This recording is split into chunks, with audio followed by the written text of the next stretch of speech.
Hello, my name is Marcel Lussier, and I'm representing Rhode Island Resource Recovery Corporation today. And I also represent one of the other fields that was spoken about. And it was interesting to me because the comment made one of the reasons why we get involved with projects like this is because we have also recognized that we need to expand our barriers to get the word out and get people to be willing and understand the importance of recycling. And so when I have an opportunity to get involved in something like Ellen was doing, I find it to be a great opportunity because it's certainly something different than what I normally do every day. So I welcome your presence that day.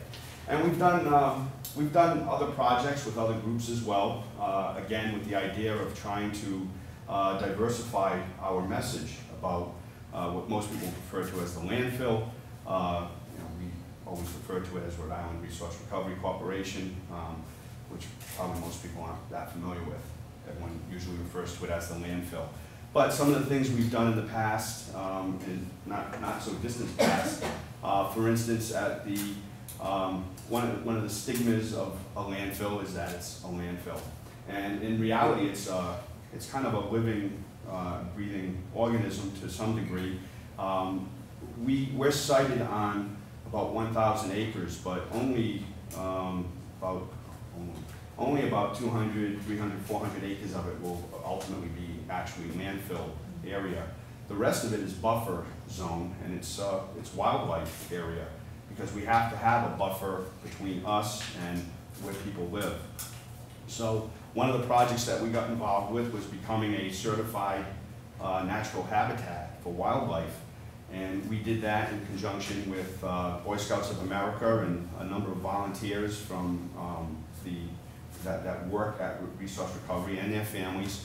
And we went out there and we built birdhouses and various other structures to attract wildlife.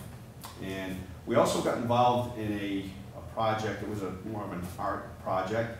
A few years ago, a Pet Week is some kind of big event in New York City, and we got contacted by I believe it was an advertising agency, but they wanted to present a display, an artwork that promoted the importance of using recycling, and that's what the Pet Week seminar or convention was all about, was using material that was either recycled or could be. PET, not like dogs and cats. No, I mean animal pets. Oh, you do? Not PET, but yeah, that's confusing, yes. No, actual animals. Okay. So it was designed to promote the whole pet accessory industry, but they wanted to. But they wanted to focus on making sure that it was either the items were either made out of recyclable material or they could be recycled later on. So, and this is fortunate for you because we learned a valuable lesson. They wanted a whole bale of the colored HDPE, and so we gave it to them, and they came, picked it up, put it in the back of a pickup truck. And we told them, be careful when you cut the wires of the bale because it's compacted. And so a few days after they picked up the bale, they called us and they informed us that they did indeed cut the wire, and the bale was like an accordion, and it blew the sidewalls off the pickup truck. So Ellen, yes, we knew that was a hazard that we needed to make sure you were aware of. So we got by that one. So that was a good thing. Let's see, we had we also got involved with Bryant College, kind of a different venue in their international business program where students got involved, and basically they used the entire admin building and the landfill as a lab for their project for that semester.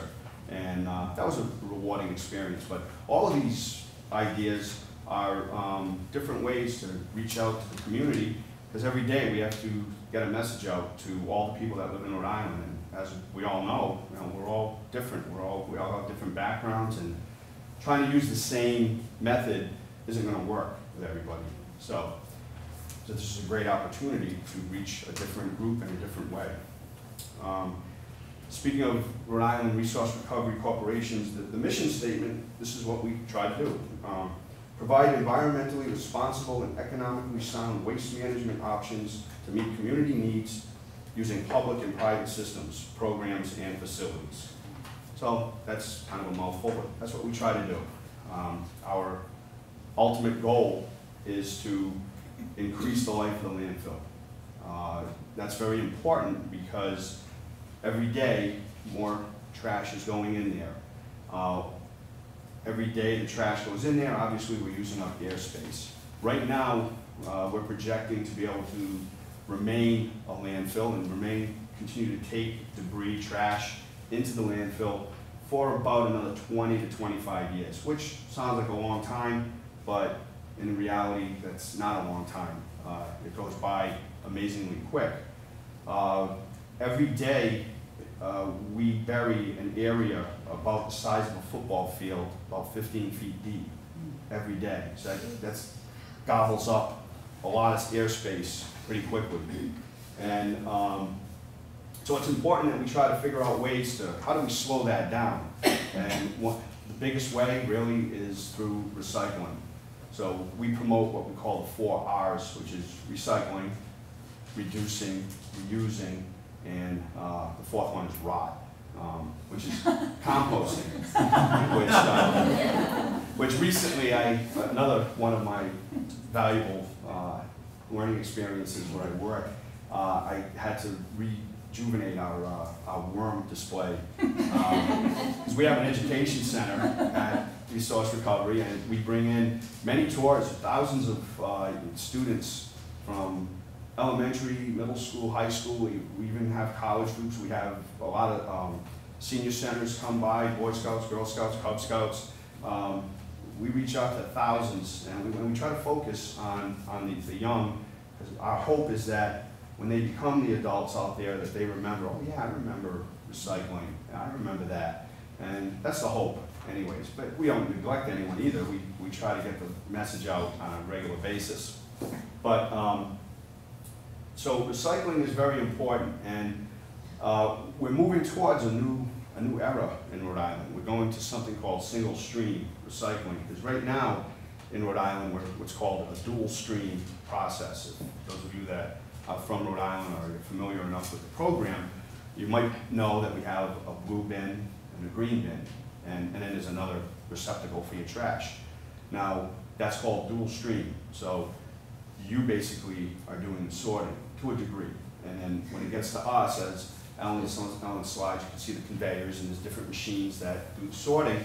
Well, we'll do the finished sorting, but in single stream, the idea is to make it a more simplified process. So now instead of a blue bin and a green bin, you have one bin, and everything that's recyclable goes into that bin. So and the concept works, because pretty much throughout the country, single stream has taken hold for a variety of reasons.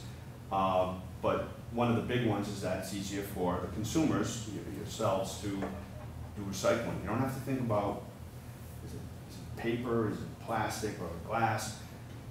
If you know it's recyclable, it goes into the bin. Now furthermore, currently in Rhode Island, we only accept 1s and 2 plastics, which if you look at the bottom of those bottles, you'll see the flowing triangles and the number. And we don't even, and it's confusing because we don't even take all 1s and 2s.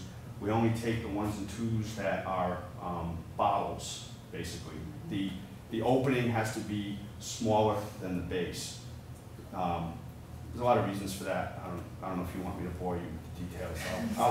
I'll pass on it for now. But if anyone wants to know, maybe I'll throw that out there. But anyway, in the future, when we go to single stream, we will be taking all plastics. So again, simplified. You no longer have to think about, is it a 1, is it a 2, is it, you don't have to, if it's plastic, it goes into the bin, and we're going to do the sorting at Resource Recovery.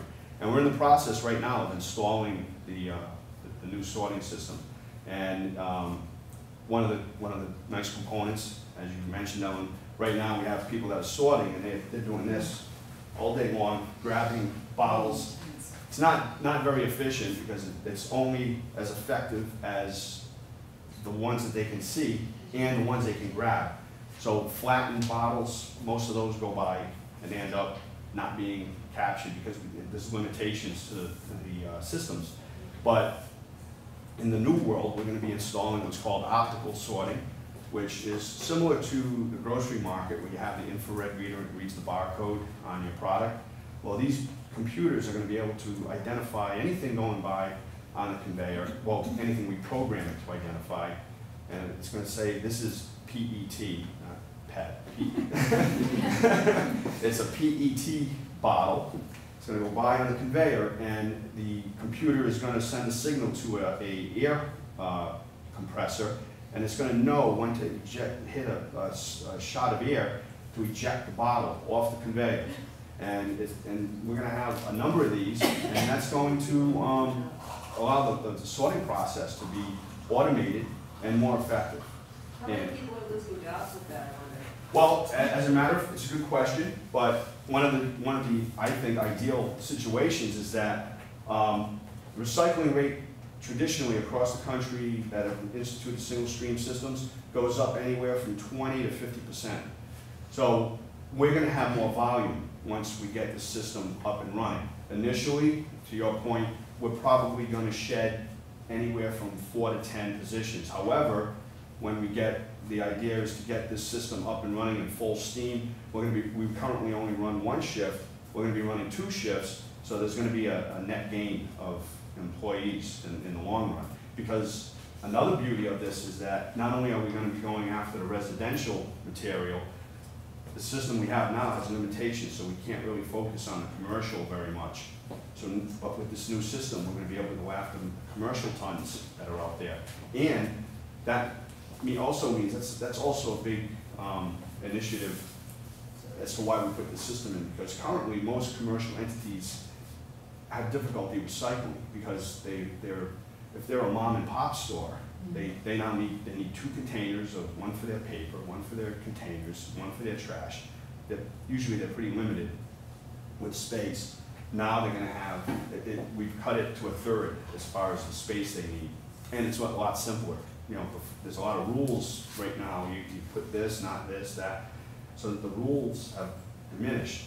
So that's going to make it simpler, and we should reap a lot of benefits with more recyclable material coming in. And then that's tied into the more recyclable material that we take in is the less material that's going into the landfill. So we win on that end. And when I say we, I mean we the citizens of Rhode Island, because what a lot of people don't consider very much, because of that 20 to 25 years is so far away, is that someday the landfill will be full. I mean, that's inevitable. And the alternative right now, so what happens to the trash in Rhode Island? Where do you put it? Well, right now, we would have to put it on rail cars and run it to a landfill in Ohio. And you can just imagine I don't even know what that costs, but you can just imagine what I'm sure it costs more to do that than it is to drive a truck over to Johnston and dump it over there. That would be my guess. But so that's something that has to be looked at long term. But with recycling rates and opening up new venues to get recyclable material from, will extend the life of the landfill. So I think that's an important point. And then there's a number of advantages to the communities as well, because right now, because we're dual stream, need specialized equipment, special trucks to pick up the material. When we go to single stream, you can now pick up the recyclables with a standard, what we call a rear packer vehicle, which is the least expensive of all the different collection type vehicles. So there's a savings to the communities.